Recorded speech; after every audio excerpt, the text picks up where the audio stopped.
Assalamualaikum warahmatullahi wabarakatuh. Sebelumnya perkenalkan, saya Muhammad Azra dengan NIM F1C2-19044. Di sini saya akan mempresentasikan mengenai ringkasan artikel analisis regresi dengan variabel dummy dengan judul artikel yaitu analisis pengentasan kemiskinan dalam perspektif peran gender di pedesaan untuk studi kasus di Desa Kalangan, Kecamatan Margomulyo, Kabupaten Bojonegoro oleh Adrian Puji Mulyatama dan Bank Mandiri Madiun. Yang pertama itu ada pendahuluan, latar belakang. Indonesia merupakan salah satu negara yang kaya akan sumber daya alam dan berlandaskan hukum yang kuat. Namun dibalik kayanya sumber daya alam yang ada di Indonesia sendiri, berdasarkan data yang dirilis oleh Badan Pusat Statistik pada 2012, itu angka kemiskinan di Indonesia tercatat sebanyak 28.594.600 jiwa yang tersebar di seluruh pelosok Indonesia. Yang mana dari grafik perkembangan tingkat kemiskinan di Indonesia pada gambar bawah ini, itu dapat terlihat bahwa tingkat kemiskinan itu telah mengalami penurunan. Namun untuk penurunannya sendiri itu masih belum signifikan, yang mana pada akhir tahun September 2012 itu masih terlihat bahwa terdapat sebanyak 28.594.600 jiwa yang masih tergolong ke dalam masyarakat miskin yang ada di Indonesia. Dan hal ini itu dapat mengindikasikan bahwa di Indonesia sendiri itu tingkat kemiskinan itu menjadi permasalahan yang masih belum terselesaikan hingga saat ini. Nah, sedangkan jumlah penduduk miskin di Kabupaten Bojonegoro itu mencapai 227.089 jiwa dengan tingkat kemiskinannya itu sebesar 18,8% dan garis kemiskinan itu sebesar 211.213 jiwa, yang mana untuk jumlah penduduk miskinnya ini itu masih berada di atas garis kemiskinannya, sehingga hal ini mengindikasikan bahwa tingkat kemiskinannya itu masih belum terselesaikan dan masih menjadi permasalahan hingga saat ini. Selanjutnya yaitu akibat kasus kemiskinan di dunia ini, yang menjadi korban yang paling menderita yaitu wanita, di mana wanita itu setiap harinya harus mampu menghadapi permasalahan yang begitu banyak dalam hidupannya. Selain itu juga peran ganda wanita sebagai ibu rumah tangga itu berarti mereka harus mampu menjadi pendamping suami maupun merawat dan mendidik anaknya hingga besar.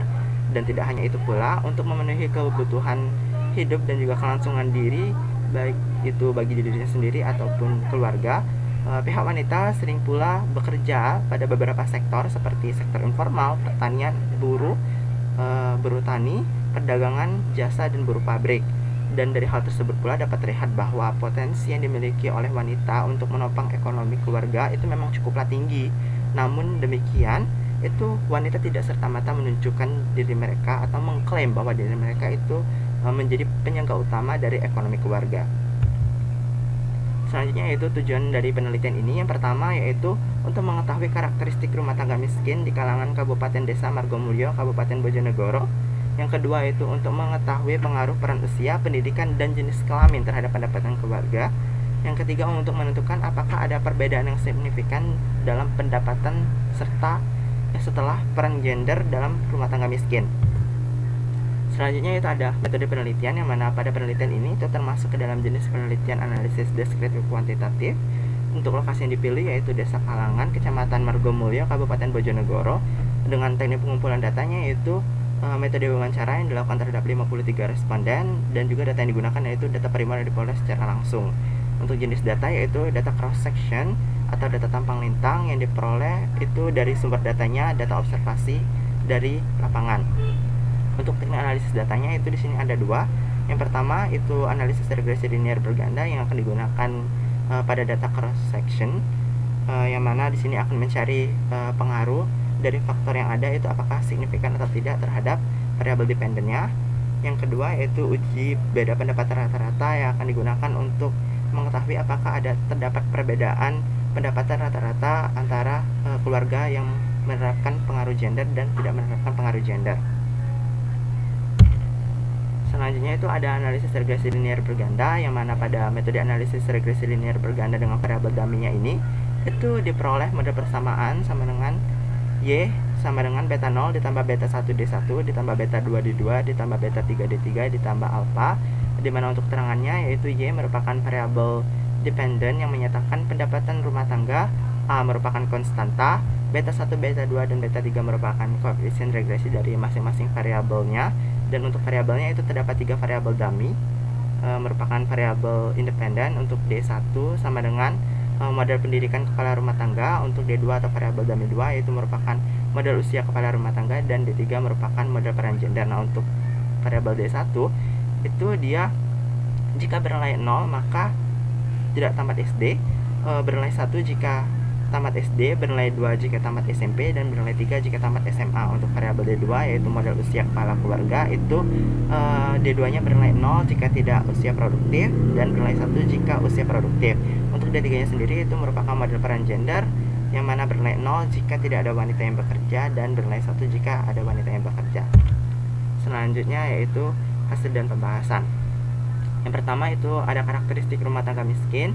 Untuk aspeknya sendiri, yang pertama itu ada aspek pendidikan, yang mana dari hasil wawancara terhadap 53 responden itu diperoleh hasil bahwa terdapat 23 responden atau 43% itu yang berpendidikan sekolah dasar, 20 responden atau 30% dari total populasinya itu tidak tamat sekolah dasar, dan 10 responden atau sebesar 19%-nya itu berpendidikan sekolah menengah pertama, yang mana dari data ini itu dapat terlihat bahwa tidak ada keluarga yang mampu berpendidikan sekolah menengah atas, dan juga dapat terlihat bahwa masih tidak sedikit pula dari keluarga yang tidak tamat sekolah dasar atau sebesar 38% dari total populasi yang ada.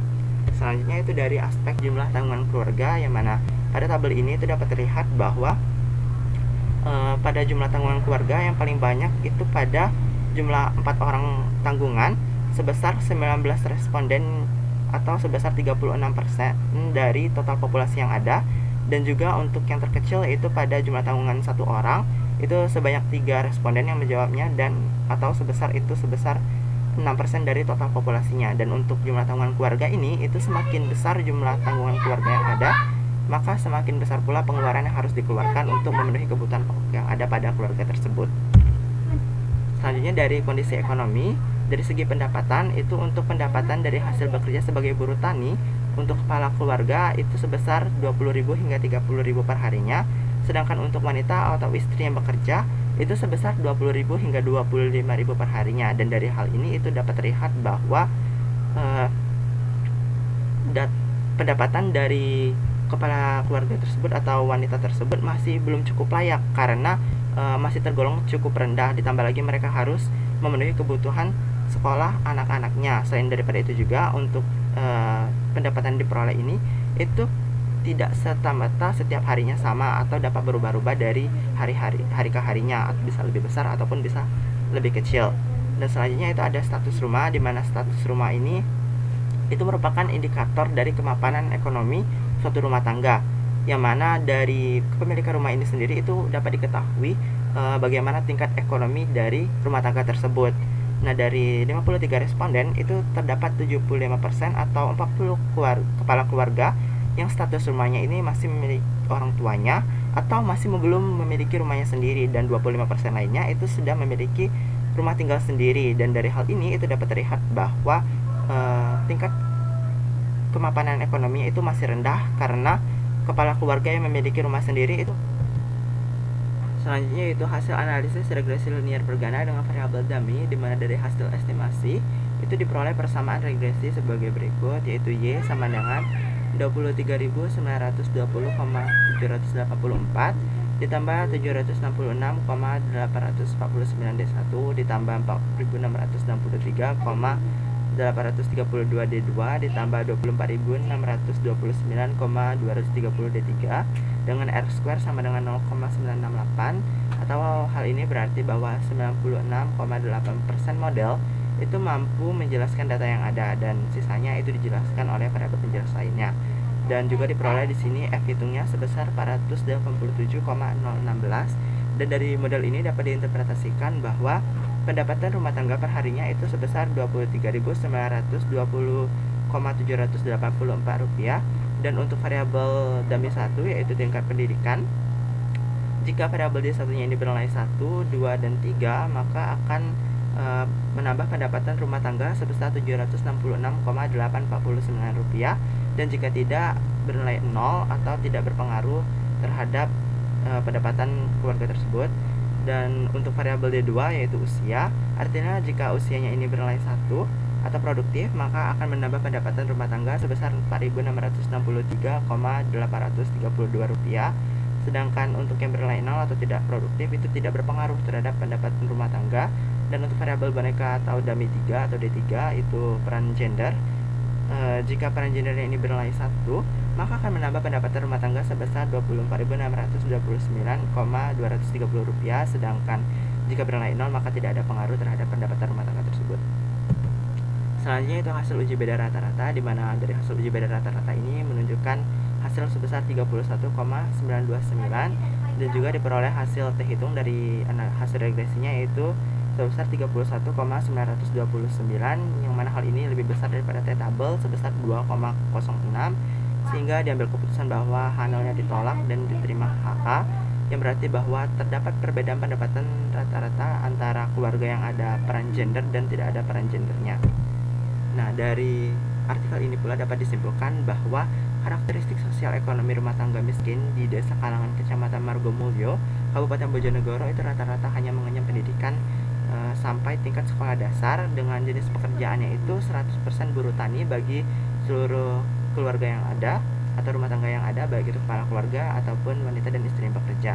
Untuk upah yang didapat itu sebesar 20.000 hingga 30.000 per harinya untuk kepala keluarga, dan untuk istri atau wanita yang bekerja itu sebesar 20.000 hingga 25.000. Sedangkan untuk tanggungan keluarga itu paling tinggi berada pada 4 orang tanggungan per rumah, yakni sebanyak 19 responden atau 36% dari total populasi yang ada.